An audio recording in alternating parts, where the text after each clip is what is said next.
I am so excited to share this with you today.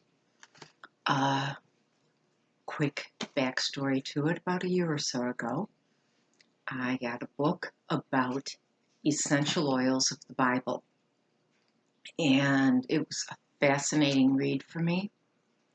I loved learning the connection of certain oils to the Old and New Testament. And then, a while back, I was able to take part in an online workshop about oils of the ancient scriptures. And again, it was very exciting for me to learn all of this. I love learning backstory of oils and the history of the oils. So I saved my points, the PV points that I get from my Young Living ER orders every month, and I was able this month to purchase this kit, which is Oils of Ancient Scripture. And what it has in it is a number of the oils that were used back in biblical times. And so I'm going to be opening this up, and I wanted to share that with you and give you just a very quick little background on these oils. I am so excited. Now, I already do own some of the oils, but some of them I don't. And so this kit is going to be great for me. It is from Young Living. And as I open it, I have this card here, and it's Distillation Through the Ages. And so it's showing how oils were distilled throughout history, which is also very interesting.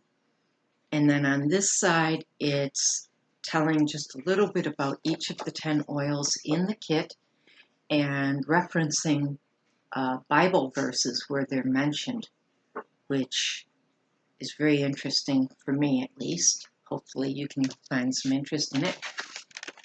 So here are the oils, and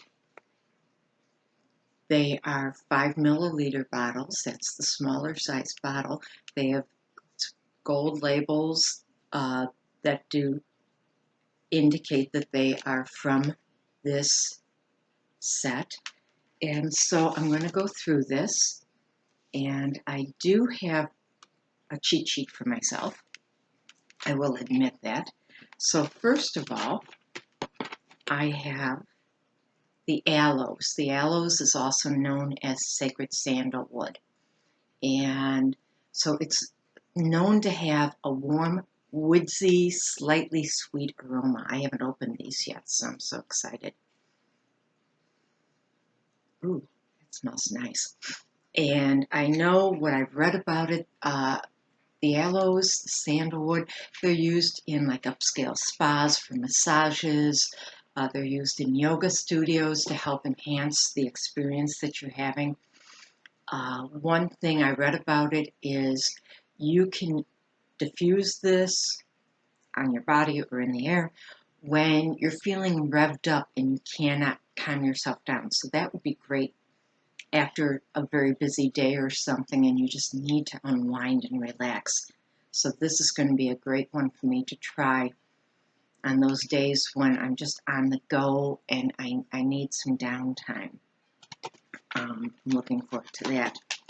The next one I have is Cassia. And Cassia comes from Eastern Asian evergreen trees. So I know it's going to have, it's a spice. I know it's going to have a woodsy scent, I think. So, and let me look on my cheat sheet here. Sorry about that. It was used as the key ingredient in the ancient temples in their incense. And so they said it has an unmistakable fragrance and aroma. And let me see how it smells here. Okay, this one does not want to open. Anyway, oh, that does smell good. I can't really place what it reminds me of, but it's a great smell.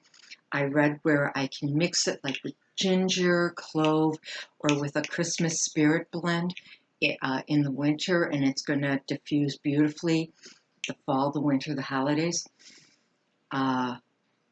This also might go well with citrus too, just to give that warm. I could see using this in skin products. I can see using this in hair products too. That it's got a great smell to it. I have not smelled that one before, so that's going to be wonderful. Next is Cedar Wood. Now I have used Cedar Wood. I am familiar with it, so it was great to learn about its biblical aspects. I'm sorry about that. My computer's acting funny on me there. Anyway, this is great. I just started recently using it in my hair to help my hair be healthier. I also know you can use it in body products to help your skin be healthier. It's just got a really nice aroma to it. If you look on men's aftershave or beard oils net, cedar wood is used a lot in that too because it's got that woodsy scent to it. And because it is so helpful for skin and hair, it also can create an uplifting scent for you. You can diffuse it at bedtime too for a calming atmosphere. So it's multiple purposes. And oils, people will respond to different oils in different ways. So that's a matter of just trying it to see if it helps you get uplifted or calm down. But I already love using cedar wood. Okay. This one is cypress, and we've heard of cypress before in the Bible and throughout history and that. And it's very grounding, but it's also energizing from what I've read. And, ooh, that's a very good scent. And I know, too, I've read where you use it in oils for your complexion. You add it to your moisturizer because it can help the skin. I also read where you can massage it with a carrier oil on your legs and it gets the blood going. So if you're going to go out on a run, not being a runner myself, I'm not going to be doing that necessarily, but I do have my dog. She loves to go for long walks. So maybe on those days when I know our walk is going to be more than an hour and she really wants to get going, I might give that a try too, just get the circulation going in my legs. But if you ever see me out there running, you better start running too, because there's got to be something chasing me. I am not a runner, never professed to be. So anyway, then going on, frankincense. I love frankincense. We've all heard about frankincense from the Bible. That was one of the gifts the wise men brought to the baby Jesus. And what I've learned about frankincense is back in those days, it was actually more valuable than the gold that was brought to him. It's a oil that is difficult to distill. It's a very expensive oil because if you want the pure one, it just takes that much more to distill it. That's why you'll see, if you see it cheaper, they've added stuff to it. But frankincense is great. I use it already when I'm doing my daily prayers and meditation. It helps my brain to focus, helps me get in the right frame of mind for that. It's also, it can be used in skin products. It helps with your skin. I add frankincense to an oil blend I put together for a nightly facial. It's great for that. I've also used it for my nails to help strengthen them. It's very good for your overall wellness, besides diffusing it to help you feel grounded, to help you get focused. It's a great one. It's wonderful. I've used it, especially at the holidays too, just because it gets the atmosphere spiritual at times for me. So I do enjoy using frankincense when I am doing a variety of things. I lost my place on my sheet there. Sorry about that, guys. The next one I have here is Hyssop. And Hyssop I've heard of throughout the years. It is a sweet scent. It's related to the mint family. And again, this one doesn't want to come off. Some of these caps are like safety caps because you want to be cautious with them. So, oh wow, it does have a very minty scent to it. It's great for that. All right, in ancient times, it was used in traditional and herbal practices to promote wellness. So, to help you be a well person, to build up your immune system, to have a clear train of thought. It's also supposed to stimulate creativity and meditation. So this would be a great one to diffuse on those days when you're trying to meditate, or if you're in one of those creative moods. That would be a good one. It's also used during play, yoga, or even long study sessions because it's going to stimulate your thinking and get the neurons connecting there. So that's a wonderful thing.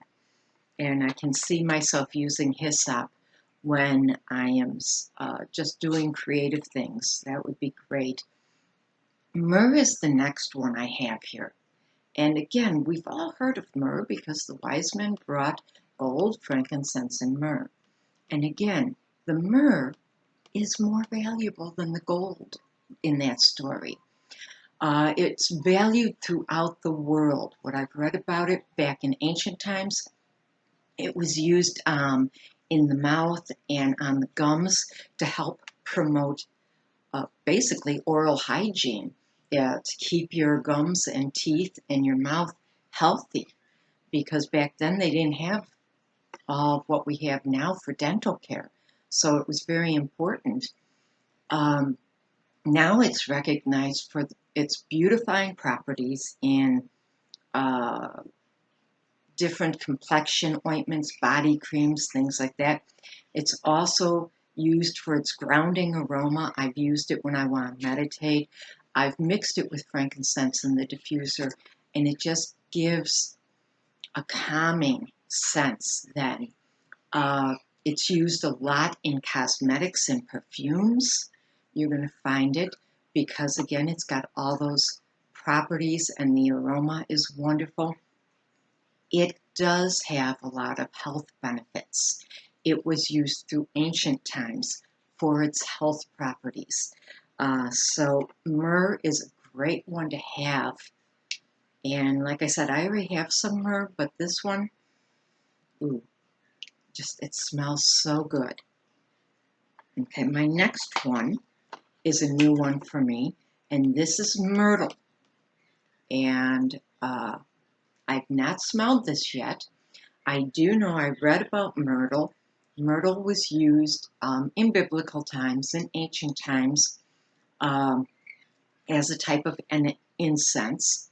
In the Jewish faith, it's used for Sukkot, if I'm saying it right, and if I'm not, I truly apologize. And that is part of the Feast of the Tabernacles that happens after Yom Kippur. And so it really does have a connection to ancient times. And they still use it today in the Sukkot ceremonies. It is a difficult one to source, meaning it's very difficult to acquire it. And so that makes it a more expensive oil because of that. It's got a fresh, sweet aroma from what I've read. I haven't smelled it yet. And it, in theory, helps clear your mind. It also helps your skin look healthier. It can also elevate your mood because it's one that's harder to come by. I'm not going to use it willy-nilly and freely like that. I'm going to be very conservative with it. Ooh. It reminds me of something that I can't place, something from my childhood, I think, because it's giving me a good feeling. And I love how when I smell something that I can connect back to my childhood. And there's something about this one, so I can't wait to use that for a few things. Now, this one that I have here is, again, if I say it correctly, Annika. I might not be saying it right. I'm hoping I am. And Annika, no one's quite sure what the source of Annika was, but most people agree that it was likely the balsamic resin from certain trees. And so it's like benzoin. It's acquired from the trees, from the bark of the trees. And so it's supposed to have a sweet vanilla scent to it, which I'm looking forward because I love the scent of vanilla. It was used in ancient times for medicinal purposes, and it's supposed to help heighten your spiritual experiences. So that one will be interesting for me to use. It's still used today in incense that's burned in churches. It's also used in perfumes and cosmetics. It's a warm oil when you're using it on your skin, and it will help support your emotions. It's supposed to help you connect spiritually, which would connect back to being used as an incense. It's supposed to help you be calm and grounded. And all of that connects back to the idea of using it in incense. Ooh, I can smell the vanilla in it. And it does have some spices to it. So this will be a great one for me to use. I'm thinking like in the fall, in the winter. It's just a warm scent. I might diffuse it. I might add it to my body creams and that so that I have it with me. And then the last one I've got here, this is Rose of Sharon. And Rose of Sharon, I love the plant. I had it in my first backyard of my first house that I owned. And it's a beautiful plant. And so this is the essential oil. In the Bible, it's referred to as cistus, but it's believed that that is Rose of Sharon. The shepherds in ancient times used it for first aid. They used it for cuts and wounds. It was said to help stop bleeding if you cut yourself. It was also used to prevent infection if you had a wound. And the shepherds, well, they're out in the fields, they're away from their homes, so they had to have something handy. So this would have been part of their first aid kit, if you will. It also was used back then for perfumes, and it was also another component of ancient incense that was burned in the temples and churches. So it's going to have a really nice scent to it besides having medicinal purposes to it. It's supposed to have a honey-like fragrance, which I think is fantastic. And it's supposed to be calming. And it said there when it's applied physically, topically to you, it's supposed to calm your emotions. And when you diffuse it, you create a calming atmosphere. And if there's stress going on, I could see using this for that. Your spirits will rise. I also read where you can apply it to your joints. And so it was said to help calm it. So I'm assuming that if you're having some arthritic pain or some joint pain or something, that's supposed to help soothe that. So that'll be an interesting one to try. So that is a nice scent. Takes me back to my Rose of Sharon bushes that I had. It does have a little scent of honey in it. That's great. So like I said, I'm so excited. I've got this kit. I'm going to go back. I took a lot of notes and things when I read my book on oils of the Bible, and I took notes during the online workshop, so I'm so excited about this. I I'm going to be using these, I guarantee you. I'm going to be learning more about them, and then I'm also hoping that I can, in turn, offer workshops on using these and connecting back to the history of oils. So I hope you enjoyed watching me unbox this and become familiar with it. And if you live near me and you're like, hey, you know what I want? Let's check this out. We can get together and we can enjoy oils from ancient scriptures together. Anyway, thanks for sharing this time with me, and have a great day. Bye-bye.